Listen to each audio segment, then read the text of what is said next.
Welcome back to this week's episode of the Talk Shop Podcast. This week we have on two very special guests, a power couple, some might say, Anthony and Tereza Lolli. These two have a Netflix special about them.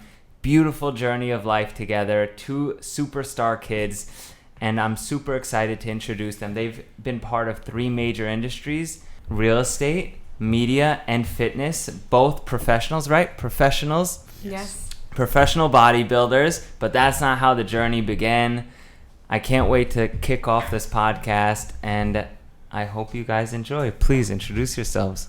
Well, I'm Anthony Lolli. Tereza Lolli. So, it's all started when I was 19, but I think it goes back further than that. I'm the son of an immigrant mother from Ecuador who came to this country with no money in her pocket, lived in an abandoned building, worked at sweatshops. Met my dad, who basically is a World War II veteran. He lied about his age to enter into the Navy. Wow. So that he could get a college degree on the GI Bill. They were paying for your college back then. So once he graduated college, he got into life insurance. Then he became a public school teacher. So he taught all grades, and then in the latter part of his teaching tenure, he taught in Rikers Island, prisons. He would teach prisoners not only how to get their GED, but how to tie a tie, how to interview for a job. So he was always giving. So somehow they met, and they had me. And so I grew up watching my dad really be frugal and tight because he didn't have much money. It was a small school teacher salary, and my mom working as a beautician. Finally, after getting out of the sweatshops, getting her citizenship, she worked as a beautician. And we lived in a rent-controlled one-bedroom apartment in downtown Brooklyn Heights in Brooklyn. And at the time, the neighborhood was half nice and half homeless. So I saw the big difference. So my dad and mom did a good thing where they had me associating with a lot of millionaire kids. So I saw how they lived. I would hang out in their brownstones, and I would come home and go back to this one-bedroom shack, And then, of course, my mom, having that immigrant mentality, she always told me, you want to strive for more, you want to do more. And there was an incident that happened when I was about 6 years old. She would constantly go to Saks Fifth Avenue in Manhattan, the expensive store there, right? She would try on mink clothes, mink coats, and expensive jewelry, but put it back on the shelf.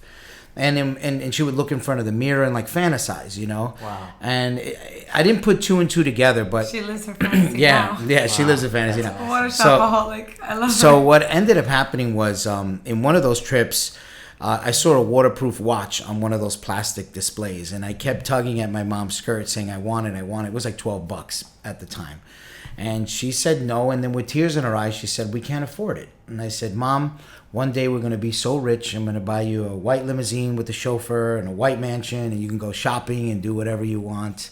And we never talked about that ever again. We never talked about that moment in time.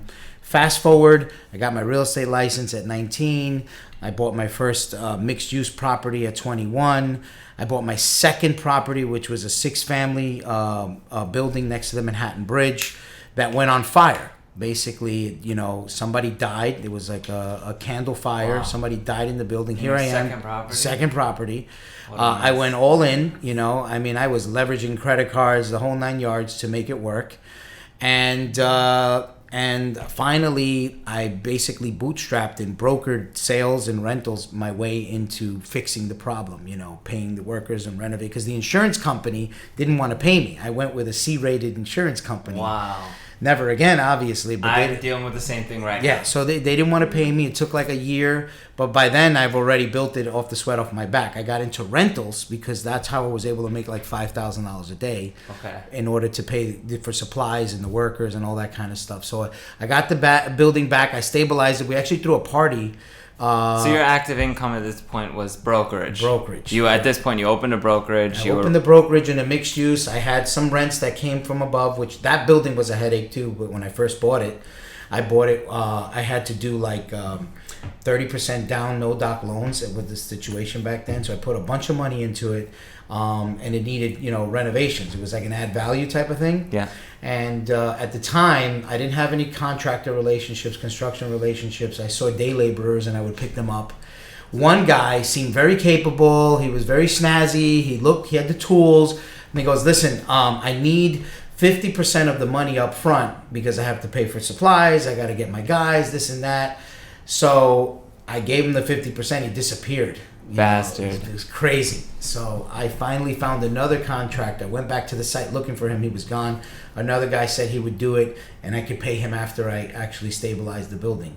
So that guy gave me a start. He still works for me till this day. Wow. So so that was that building. And then so the second building, we threw a party, and to celebrate that, I came out of all this trauma. And my mom looked at me and she said, you know what? I still want that mansion you promised me.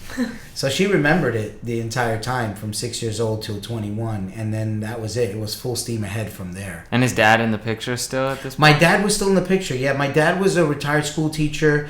I used to work with him doing photo with the parrot. He would take a blue and gold macaw, an exotic macaw, put it on your shoulder in Little Italy, in the seaport, in all the restaurant, in the tourist places, Times Square, take your picture. Because he was a Navy veteran, he would wear a sailor hat that said $5 on it. So he would take a Polaroid picture, charge you $5, put it in a folder with the bird's description. It would be you and your wife or your kids holding the bird. The bird would talk, the bird would whistle, the bird would do tricks.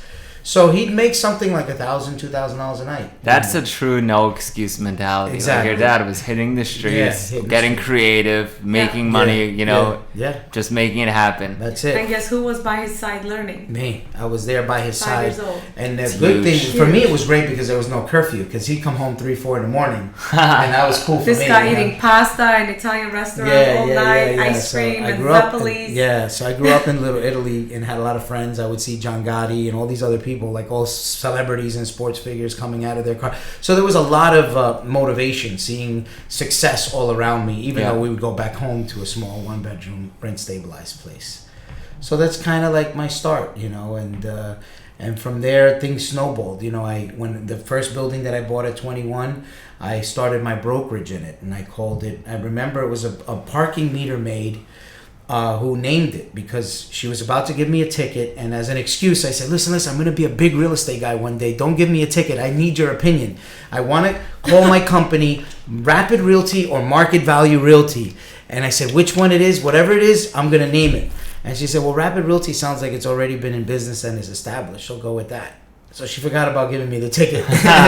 Such a hustler. It's like in his blood. Yeah. So then that was it. So she basically named the company, and then I did a DBA at first. What year was this? Oh, Jesus. I was 20 years old, something like that. Okay. So I'm 44. So it's before that first property even came about. No, I'm sorry. 21 when I bought the first property. Okay. Correct. Yes, when I bought the first property. Yeah. When did you two meet? Oh, that was great. I mean, the way we met was basically another life change. 10 years ago, yeah. Yeah, 10 years ago. What happened was I had franchised my brokerage. I turned it from one location to 105 locations, national franchise, as a rental company, rental-based. And so I was taking meetings, like with private offices and private equity, rather, and family offices that wanted to do multi-store deals because they were cash flowing. Just like syndication. Franchising is similar. You can invest a certain amount of money. They bring you X return. Yeah. So, and real estate brokering is something they understand. So I was sitting in a meeting with somebody who wanted to do like a 13-store deal. And we were talking about royalties. We were talking about all sorts of different things.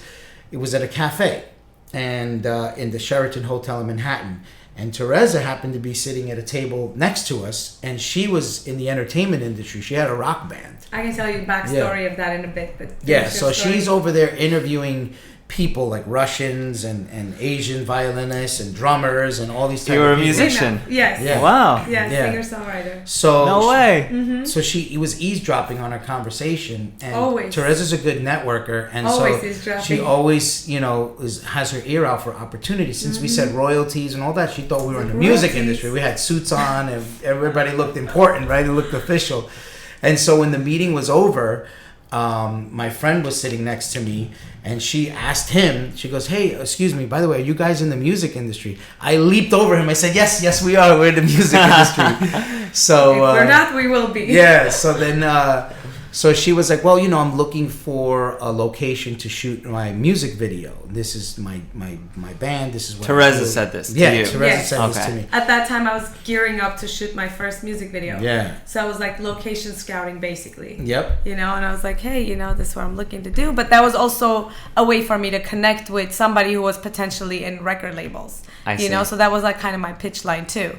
Like I'm legit, I'm doing something. I have a band, I have an album, now I'm doing a music video, like I'm doing it. And what does Anthony say at this point? I have the perfect location. Yeah, exactly. Yeah. Of it's course my he did. house. I was like, well, the truth was, I had been using my house. 50 Cent used my house, Spike Lee. Oh, at this point you have that sick house. Yeah, the sick house. So I've always had it open for opportunities, Fat Joe, all these people that I know just from, being a New Yorker and being out and about. They'd use my house and my cars and all that kind of stuff in videos. So I said, why not? So basically, she went the next day. I wasn't there. My mom actually gave her a tour of the whole house because I have a suite for my mom in the house. So I thought that was very gentleman. Yeah. Because, you don't know. Like, this guy's inviting you to his house. But, I had guts, and I had gut instinct all the time. So I ring the bell and I'm like, please be a nice person. Please be a nice person. And then the mom opens, hello, welcome. With her Ecuadorian nice accent. I was like, this is nice. The dogs come, like, I'm petting the dogs. And she's like, yeah, baby, look around. It's your house. I'm like, okay, this is She was already foreshadowing. Yeah. But honestly, like, she targeted me for him. Really? Until today, I remember we, fast forward from that situation, I shot the music video. We were first friends. And he was becoming like a mentor. He realized I have this passion that was not about dating. Like I had my own curfews. I had to keep my vocal cords rested. I couldn't go out and speak loud. I couldn't drink alcohol. Like I was very regimented. Wow. And very disciplined, So I wanted my goals. Like I'm in America. I need to maximize me being away from my family, from my soil, from my water, from my food, and like that needs to amount to something way bigger. And just to start up, like I grew up in Armenia all my life, had a very innocent childhood, just happy thoughts, Then when I was in third year of my college, me and my sister decided to explore the United States. So we came here with a program and I had like $300 in my pocket. I barely spoke English. Wow. So we did all of the, waitressing and hostessing. What year was this? That was 2007. Okay. So right after I turned 20, we moved. And then we realized like there's potential, we didn't realize all of it. Let's stay longer. Fast forward, in 2 years, I had enough money saved where my English was already in amazing condition. I was waitressing in one of the hottest steakhouses in the casino in Atlantic City. I was like banking $1,000 a night, So I saved a lot of money. I was like, next step is to put myself through college to secure that. So I moved to Philadelphia, went to Philly U. I got a 3.94 GPA. Wow. Yeah, graduated. And right off there, I got an offer from Deloitte & Touche to be an auditor. So that was at Deloitte. Deloitte. Wow. So, but that incredible. Was really the time for me that I changed my life by saying no. I turned the job down. And what's so funny? What? I'm sorry to cut you off. Sure. It's when you came here, 2007, for you, it's like land of opportunity. Let's make it happen. And in his industry at the time, it's like the worst economic crisis in his lifetime. Burning, everything's crumbling down, and it's so nice to hear. Like you come from somewhere else where there's way less opportunities. You're like land of opportunity. Yeah. You don't there's no recession in your head. It's funny how you're seeing this as a movie. Like, wow, this guy's living this life, this girl's. It's like a movie, right? Yep. If you just correlate everything. For us, it was a land of opportunity. Everything was an upside, We were just working hard. We wanted to realize our dreams. So when I turned down that offer from Deloitte, I was like, I always wanted to be an actress, I'm gonna try it. So in Philadelphia, I was given one website, film.org, So I dug deep, and in short 1 year, I was in 10 movies already. The biggest one was one with Corey Feldman called 6 Degrees of Hell. I got a nice supporting part. I was on a red carpet. I was like, that's it. I'm ready. I'm moving to New York. So I moved to New York, and I get hit with the reality that whoever is in New York in the industry, they either have some sort of a degree, they have an agent, they have a manager. You can't just go into this as an independent actor. So I was like, damn it. So I put myself through a conservatory, an acting conservatory, while still, working. What is that?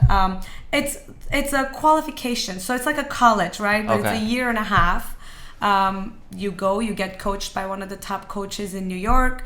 Then you do a showcase at the end of it where you do a theater play, right? And you have a character. And showcase is where the school itself invites a ton of industry professionals, managers and agents, and they pick talent. They pick fresh talent. So that was like my shot, in the industry.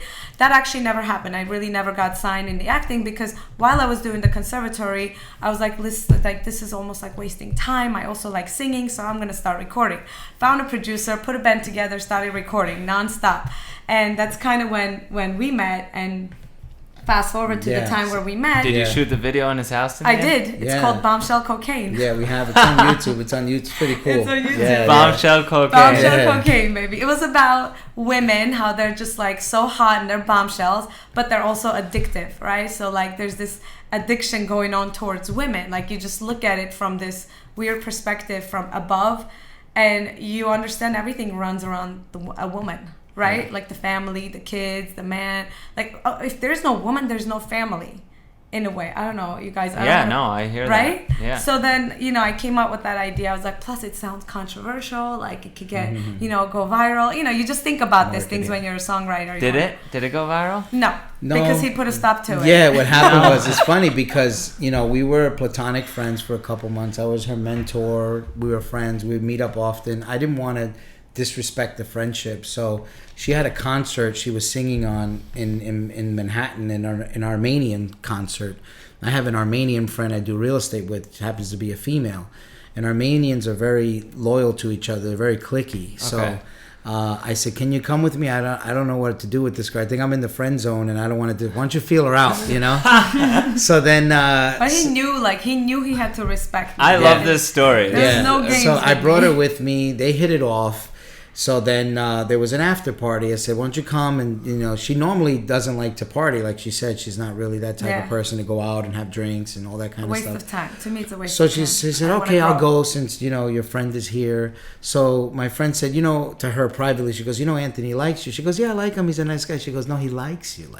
And so she goes, oh. So then we shared our first kiss that night, and then the rest was history. That's wonderful. It's funny. Our first kiss was April 6th. Our daughter was born on April 11th.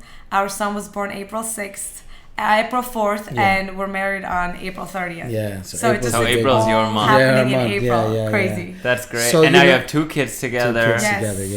Yeah, and they're amazing. They're now. So when we got together, it was like, when you're in that industry. So I already had the album, and I was hustling, connecting with industry professionals, just like I was eavesdropping on his conversation. But at this point, you're in the music and production industry. He's in real estate. You guys don't have like the shows, any of that stuff that you launched later. No. This is like, I'm in a whole different world. He's in a whole different world. And he basically was like, look, I have serious intentions with you. I respect you. Like, he even flew to Armenia. He met my entire family. Wow. Yeah, him and his mom, they came down, they stayed. He was like, I was doing my due diligence. And it was like, and your mom's like your sidekick. Yeah. She's my underwriter. Yeah, she's your analyst. That's funny. But yeah, and it was like family or industry or career, because if you dive into this Warner Brothers deal and, pursue singing, the first 5 years, your life is not yours, really, and people, even when they get personal relationships going, it's so hard to keep it. Look at Jennifer Lopez, like relationship after, they don't really have like a family, like the kids, they don't have the mom and dad. And for me, the family morale was way far more important than the career, And then in my mind, I was like, well, I can always bring the family into the industry. So let me take a step back. So when we were pregnant with Love. Well, you got to tell them the other story was like, one? Look, I'm not interested in, I'm set for life. So I'm set for life. I'm very comfortable. I want to start a family. If you want to do that, I'm not interested in having my wife or fiance on stage shaking her ass naked.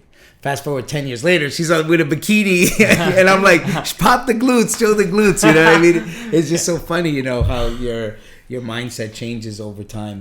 But he had multiple transformations. This guy was like the worst playboy in New York. Yeah. Turned into the most like devoted father, devoted husband, right? Oh, I could tell the way you guys talk about your kids, how in love you are, and how how important that is.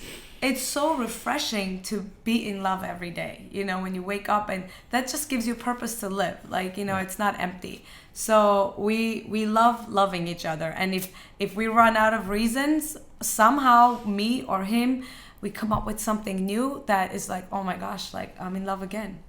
It's like always That's awesome. that. Yeah. Well, now you're in like that transition phase of you're in the real estate business too with Anthony. Yeah. And you guys are looking to sell and move and do so many different things. Yeah. But that's awesome because you guys are like movers and shakers. You don't like stay stagnant in anything. Yeah. Right. So at what point does this show come out? What was the show called again? Well, what happened was I decided to do a transformation. That's really what happened. So, I'd succeeded so much, and I sold my brokerage company.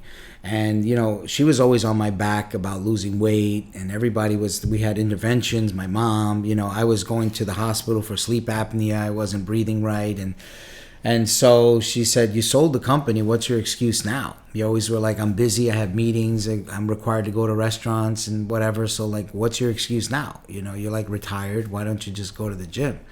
And I gotten tired of it. I said, I'm going to die fat and happy with a cheeseburger in my mouth. Like, leave me alone, And so she was really trying to get in my mind, saying, like, you don't want to go pick up the kids and be the embarrassing fat dad. The kids are going to be made fun of, which is true. This happens. Now that I'm in the fitness industry. So she got into... But another thing was, like, being in the industry with our children. Because I started doing pregnant modeling, and that's how I got signed to an agency. Like my dream of like getting signed, I finally conquered that when I was pregnant, because I had like the cutest belly and I booked a ton of jobs as a pregnant model. Then when we had Love, that agent called me and was like, hey, did you have your baby? Because Pamper Swallowers is looking for a 14-year-old kid with a Middle Eastern mom, and that was us. We booked that. From then on, I basically put up the profiles, and I started building Love's career. She was so happy, so friendly, so adult friendly too, which is not, you don't see that often. So fast forward, she's 6 years old now. She's booked over 70 jobs, national commercials, films, and I managed all of it. And then Legend also, I managed him to get up to 30 jobs. Yeah. Not that we want Legend to be in the industry, but I never wanted his ego to be, kind of feel like he's left behind, at least in the childhood And years. how old are your kids? They're 4 and 6. Yeah, and babies. combined, they have about $50,000 saved. All their money. Amazing. And you know what I think it is? Like, forget being the cutest, the best, the this, the that, right? Like, being the top performer or anything. I think you two, and I think it stems to one thing you told me about, like, you build a vision board. Yes. Right? It's like, I think you two Always. put together your vision, and then you're like, that's what we're going to get. Yeah. And then whatever's in the way, we're going to run past it. Work through it. And that's it. Right. Yeah. That's like, it's not the cutest belly, the best look, the best transformation in history. It's like, that's what we want. Yeah. That's what we want. And nothing's going to stand in front of us, and we're just going to kick it down if it is. Correct. Because Right? why not? Why can other people achieve it? Why not us? Of Right. course. Are they more special than us? No, it's just limited beliefs. Yeah. So basically, I decided to... But tell them how I was booking jobs with the 2 kids. Oh, so she was booking there would jobs, always be an and then actor dad. be an actor and I'd be dad. like, Nobody, well, I if you couldn't lost even your play weight, the dad of my own if kids you lost your because I weight, was too you'd fat. be booked as the real dad. Sorry about Yeah. you.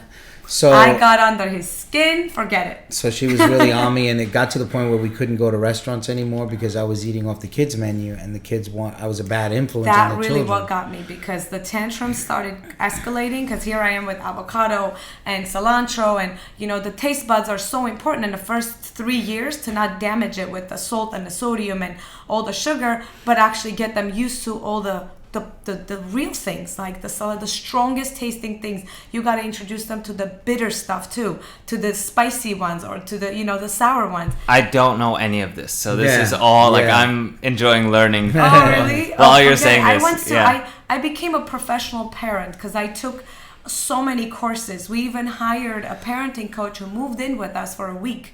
and was coaching me, because I started getting nervous when Legend was born. I'm like, I hear about the sibling rivalry, even though that never happened between me and my siblings, but I know in America it's like different, right? Like, oh, you're a daddy's girl, you're a mom's boy. Like, there's a lot of concepts already set in where other people can say and influence your children's thinking and cause a little, friction. So I was like, I need to be prepared to have the most peaceful and dynamic sibling couple. So I took this as if it's a job and a university. Like, we dove in. Yeah.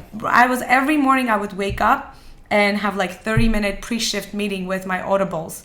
Peaceful parents, happy siblings, 5 love languages of children, unconditional parenting, some of my top favorite. You listen to these books, you start crying, you feel so much about all the grown-ups that are so empty and, so unhappy. And that all comes from the first 7 years of people's life. Really? That's when your brain is developing. First year, believe it or not, your brain develops up to 50%. Wow. First year. Second year, it's another 20%. Third year is like 5%, right? So you're up to 3 years, you're 70% developed, and that's going to be who you are. There's no way you would have known this without her in your life. Like, the professional mom. The professional mom. It's all about getting the right coaching. And the thing is, I did the same thing with fitness, right? So once I made that decision, it was really because she was coaxing the kids to be on top of me. So there was a moment where my daughter looked at me and said, "Daddy, you're fat. I don't want you to die." And that was it. That was the moment where I said, I got to do something different, and I'm going to treat it like a business. And that's exactly what I did. I said, if this was a real estate project, I would not stop until it was completed, until it was every obstacle. I would hire the right help if I didn't know. You lost over 100 pounds. 150 pounds. 9 months. Then I did a loose skin surgery. So I held myself accountable by filming every single day. In my mind, I said, I'm going to turn it into a documentary and inspire the world. Is that how that turned about? Yes, because I knew that if I made it a business, and I knew that I hired help, I hired a nutritionist and flew him over from Ireland, a 26-year-old former fat guy turned bodybuilding pro, and he was a nutritionist, so I flew him over from Ireland to live with me.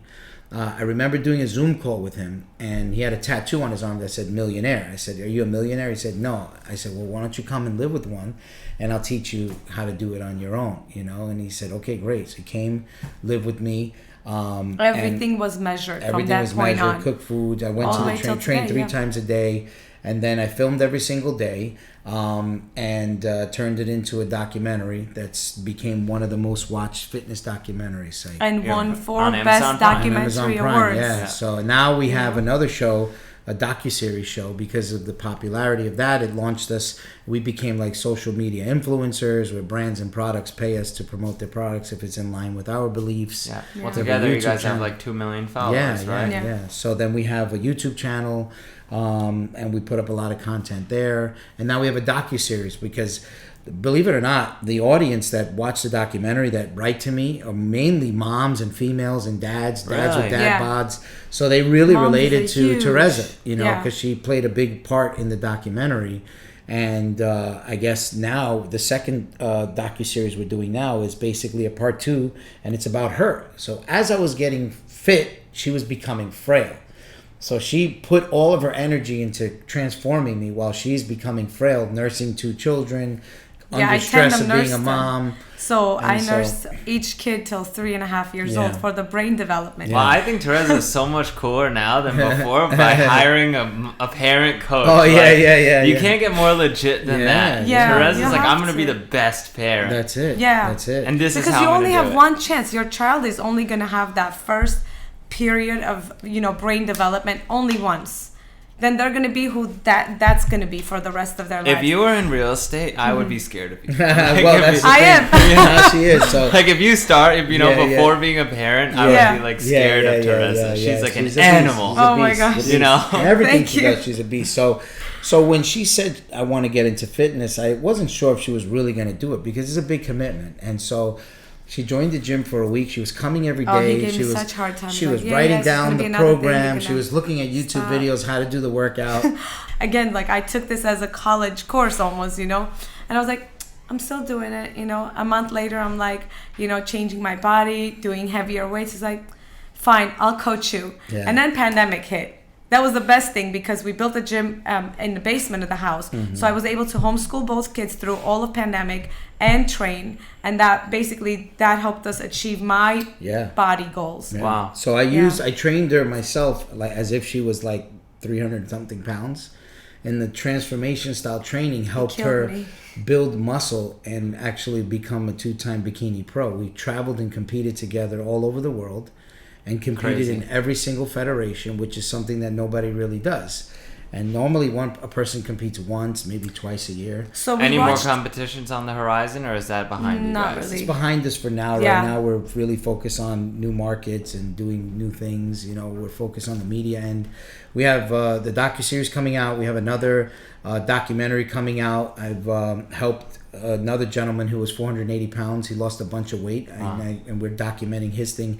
He also competed and won in transformation. Like right now, since the documentary came out, I started a fitness company called Radical Body Transformations, and I'm like literally the poster child for anybody that's lost weight. So I know everybody in the community. So we all talk to each other. We're all friends. We have meetings and stuff. And so one of the guys is an amazing guy. We became friends. His name is Alexander Poro, and I met him because we were competing together on stage. And I said, you know, would you like to have a loose skin surgery? Because he has a lot of loose skin. He lost all that weight. I'm so proud of it. He just shakes it. He goes, I really on can't stage. afford. He goes, I really can't afford it. I'm saving to buy, you know, a property maybe. I said, tell you what, I'm going to show you how to buy real estate. Showed him how to buy real estate in Florida. He bought his first condo. Flipped it. I said, since you listen to me, I'm going to help you get a $40,000 surgery. So they filmed that, and so he just flew back. Everything was smooth. Yeah, everything was smooth. He had a little drama going on, so we want to expose that. Yeah, so but it's going to be good. So we're launching that, and then I have another show called Transformation Icons, where I flew in the world's greatest transformations to live with me in my house. I interviewed them, got in their mindset, like people like from all over the world. You're really hyper focusing on the transformation media side of things. Yeah, so we did that, and so we have those things coming out, and then we have other concepts like metaverse concepts, things like that we're working on. How does the media world pay? Like you have a Prime show. There's royalties. Right? There's royalties that you get paid, you know, from Amazon or from YouTube. You know, similar to being like. Is it like a sliding scale, or how does that? Yes, it depends. A few years though. Right. You have to keep investing yourself. Right. Investing, you know, your own money. Just like in what? Like if you're on Amazon Prime. If you're on Amazon, you get royalties. So right. they pay you royalties for every time somebody watches. You're not investing.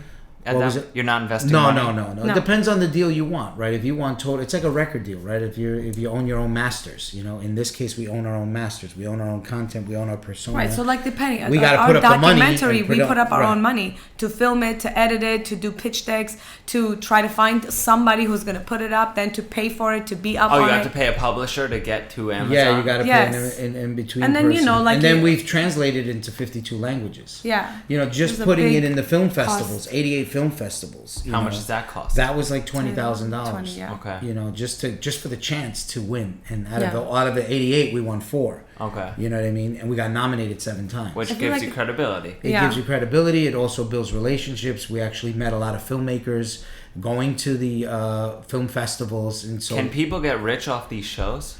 Well, it depends on the royalty structure, right? Depends on the deal that you set, and it also depends on how many people are watching it. So Give an example though, so because I don't understand that planet, right? And I'm guaranteeing plenty of people don't either. So, like, what's the example? Well, it's similar to a book deal, right? Like I have a book called The Heart of the Deal. Yeah. I went through a legitimate publisher, so I get a royalty every time the book is sold. Every time somebody downloads or watches our documentary, whether it's on Apple TV, whether it's on YouTube, whether it's on Amazon, we get a royalty, you know. So we get paid every time somebody's watching it or streaming it. Similar to like an artist that, you know, I can't divulge what we're getting because we sign NDAs with them, but... What a shame. but, you know, in perpetuity, it works. That's when you're doing your own project, right? Right. But if you're just a talent, let's say you have your own YouTube, you know, you have your own YouTube channel, then you try to find representation, a talent manager or a talent agent, and then they put you in front of these people, and then you like a potential Amazon show. Correct. You did because if you're this like you have this genius idea, a production company could pay you, and they could put their own money up front.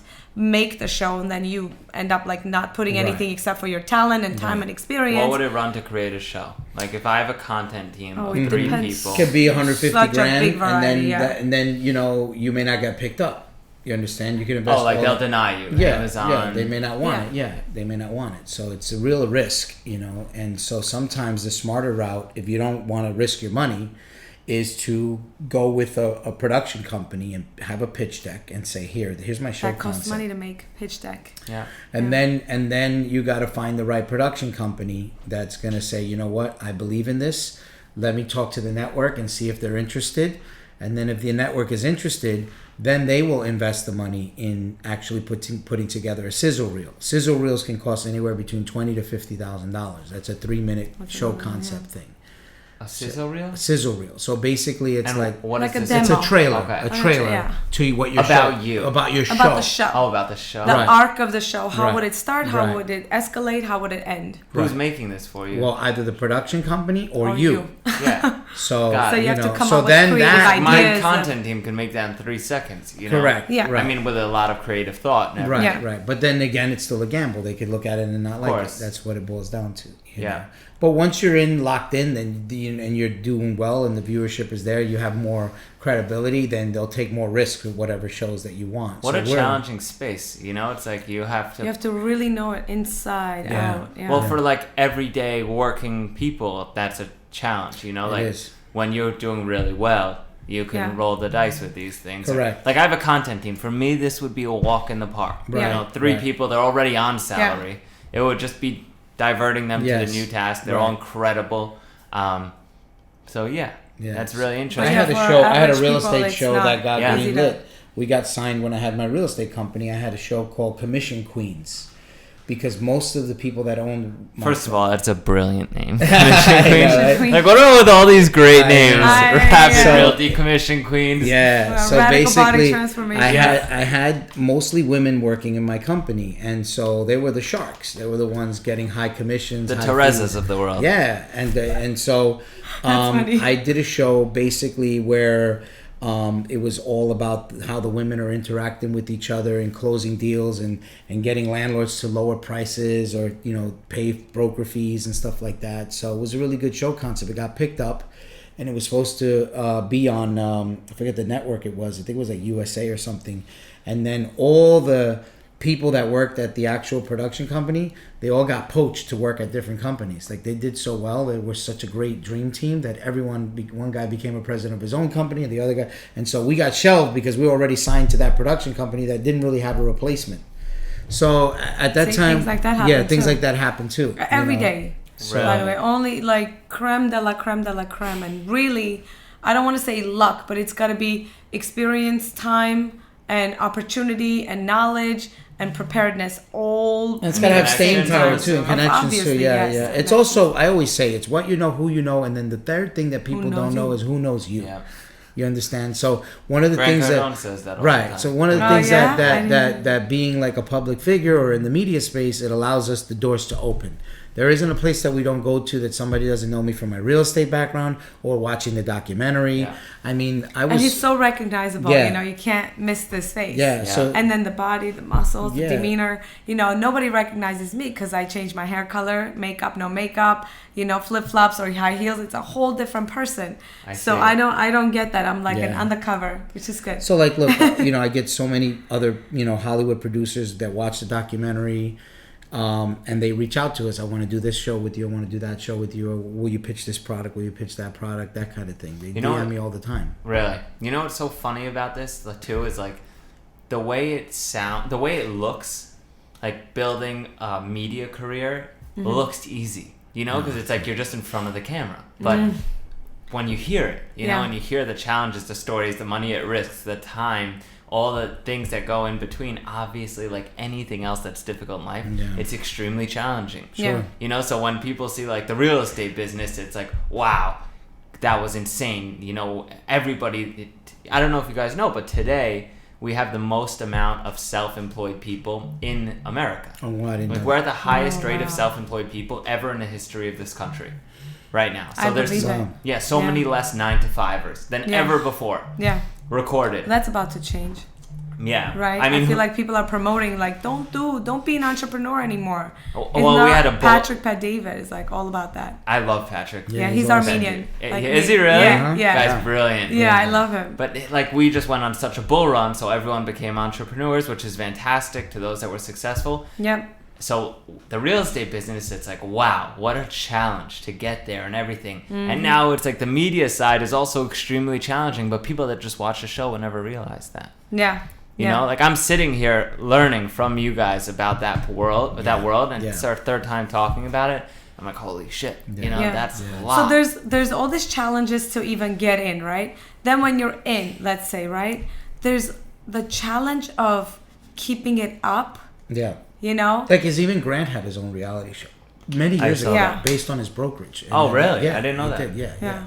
But I'm talking about like the human aspect. For example, our daughter Love, right? She's so there, you know? Casting directors know her by name. They know her face. They know her acting chops. They call her in.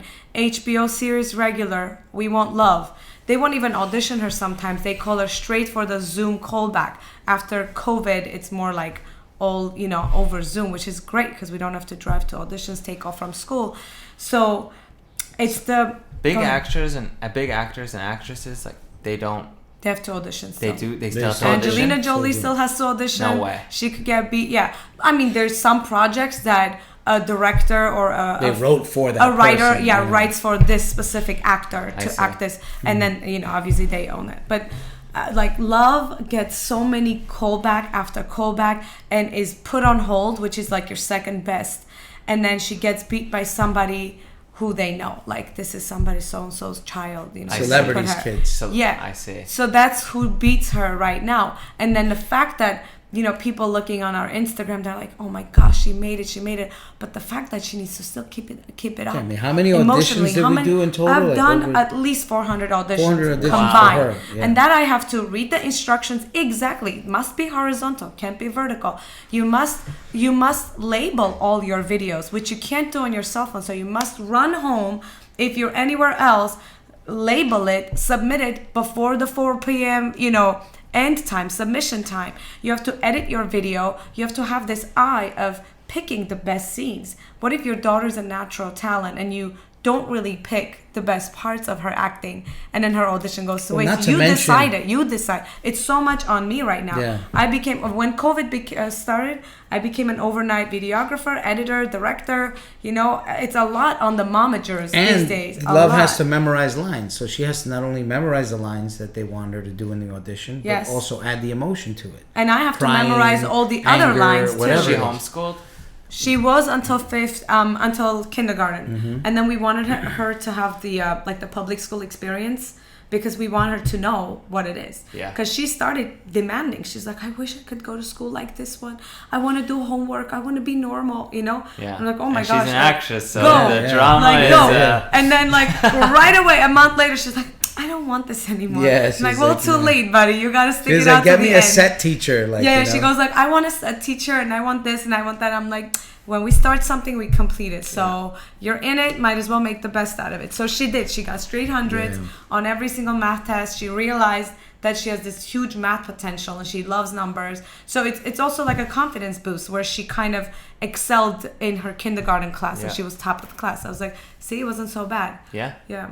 That's wonderful. Yeah. So they're still getting that real childhood experience. We want that. In fact, we just fired our house cleaner, and I'm like, she left us. Now you guys have to, help me clean, because you have to. Yeah. You know, I never appreciated. Because they're never going to understand what it was like coming from Armenia with no money. Yes, and then they won't be able to do things for themselves. Like, you can't cut a tomato. What? You can't wash your veggies. And when you come home, you just take your clothes and you throw it on the floor. That's not how it's gonna work. Yeah. It became a little bit that way, and I was like, I'm not raising spoiled rich kids here, not at all. Yeah. Pull it all down. I gave away all their toys. They have like 3 left, and I'm like, and we sold all the TVs, we sold all the iPads. There's nothing. And I'm like, and Legend had such a hard time because he's 4, and he has this tantrum still, so he goes, I'm bored. I'm like, That's perfect, because when you're bored, that's when the most genius ideas start coming to you.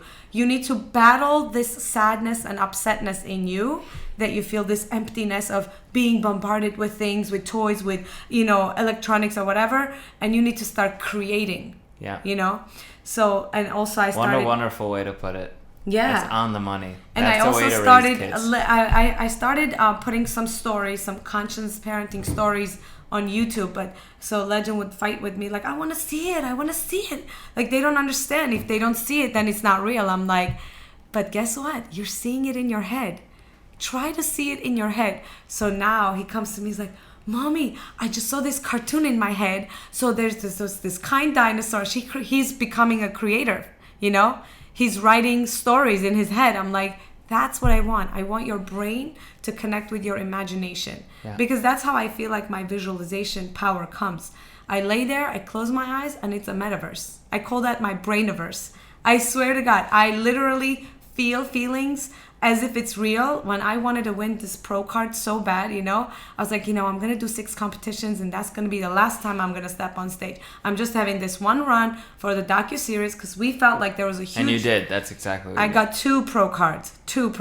But you did the 6 competitions? We did the 6 competitions, absolutely. While we were, homeschooling the kids, we were booking a gazillion projects, and I was on 1,200 calories measured. I had to make all the foods for me, for him. And also, while we were on our best shapes, we had the videography all planned out, all the Airbnbs, all the outfits for photo shoots. Then I managed to book us an agent who is a top athlete agent for influencer deals. And now we're, making commercials for Real Good Foods. Like, they hire us for different kind of stuff, right? So is the media driving why, the talk of the real estate community about why the lollies are selling their portfolio is the transition to media? Is that why you guys are selling the portfolio? Not really. Better quality of life. Better quality of life. That was number one we're just for kids. Chasing the kids are like a sail. Like, parents are like the boat, and the kids are like the sail. Yeah, and so the wind is like, it pushes you in a different direction, and you really start thinking about what's best for my kids. One of the interesting things is I've always been into like boxing and self-defense and all that stuff. We hired a boxing coach that came to the house, taught our kids how to box. Immediately they start reporting to us bullying incidents that they personally experienced, but they punched them in the face. Yeah. Had they not known how to box or fight or defend themselves, they'd just be quietly getting bullied. So there's a lot of things that are not aligned with who we are and what we want to raise our children, how we want to raise our children, that we figure we just want to go. The schools are just not there. What, in the city, like in New York? Yeah, in New York. In Long Island, there's great schools, but not where we were located. Yeah. Some people are very happy with the schools, just from knowing all the knowledge that I know from all the coaching. Like, ignorance is bliss. Well, how do you say that? Yeah. Ignorance is bliss. Yeah. His one-liners. Yeah. And, for me, knowledge has been, difficult. So you guys want to leave New York, hence why you're selling the portfolio. Well, I think also it's a good opportunity now. I think New York, unless you find a really good deal, which is hard to find, it's hard to really make money in buying real estate in New York at this point in time. And also, finding the really good deals, I don't know if it's worth it based on the tenancy laws and what's going on with the crime wave. Well, when you started, your foot was on the gas pedal. That's you were right. on the streets. That's you were right. in the streets. You had 1,000 agents. Yes, 2,000 agents. 2,000 agents. Yeah. So deals were easy. Deals were easy. easy. Sold that company. Yeah, exactly. Yes, that's right. So, and so there's better cash flow in other markets. It's a better wake up in the sun. You know what I mean? So you start thinking differently, especially when you're older. I'm 44 and we have 2 children. You also realize, we realized that the real estate that we have in New York was kind of locking us down. Yeah. And I felt trapped. I was like, babe, I want to, this is United States of America. Yeah. There's many states that are I was always fun not and wanting nicer. to go otherwhere. He was like, it's never going to happen. Not going to happen. Yeah. Wow. We are rooted here. And I was like, until I start visualizing. Yeah. Until you put the vision board up. Brainiverse, we are in Miami. Two of my guys are in Arkansas right now. We're buying 85 units there. Yeah. They met the local managers. They went through the due diligence. They have very short eviction periods and all that stuff. What's beautiful about those markets, and that it's not New York, is the banks are so much more friendly. And it's Really? like, yeah, you wonder why, right? And it's actually so basic because in New York, to foreclose on you, it takes like a decade. Right. Yeah. In those markets, they'll take it back in 6 months. I gotcha. So they'll lend to you 85% loan to value. Oh, You know, that's good. they Right. know those markets. They're giving you low rates. They're just small community banks. Sure. They don't even charge you fees for like the appraisals and stuff. Wow. They just loop it into the loan at the end because it's relationship driven. Yeah, yeah, Wow. So to Wow. get in with those banks is much more difficult than you can imagine. yeah. Right. Like getting, we got into Arkansas, and we're friends with the biggest real estate brokerage. This woman, Jody, she owns the largest brokerage basically in Arkansas. She's like the mayor of the town. Yeah, yeah. The president of the bank and his son contacted her, and they're like, what are these guys from New York doing in Arkansas, and why do they want to bank with us? And they told us we would never have lent to you if Jody and her husband didn't walk in here and Wow. vouch for you guys. Wow. Wow, that's amazing. So Yeah. yeah, true relationship, Yeah. but we're going in at an 8 cap. Yeah, yeah, yeah. You know, to find that in the amazing. States with tenants that are all paying and no problems, it's in New Yeah. York, Right. it's impossible. It's impossible. Yeah. And yeah. guess what? Because of this new real estate deal, you get to go to Arkansas. You get to understand what this state is about. Yeah. So like that's another thing. You can actually make it so real estate career takes you everywhere. Yeah. Doesn't lock you down. I like that you could pay people over there 10% of the rent roll, where in New York, 10% is non-existent. Nobody's paying 10% in the city. You're paying 3%, right? You could pay people 10% and all the laws are in your favor, so you don't even have to be there. Yeah. You don't have to go. Right. That's amazing. There's Right. nothing holding you down. You could buy in Arkansas, Yeah. Texas. You just need the right people. Yeah. That's what it boils down That's to. the beauty of yeah. multifamily. Yeah. Yeah, it's We true. love it. We love it. Anyway, this was awesome. Yes. Yeah. Absolutely. Thank you, Thank you guys for the coming on. interview. Coming. This was We had great. fun. Yeah, this is Reminiscing. Fun. Yeah. I fell in Down love again. memory lane. I love it. That was awesome.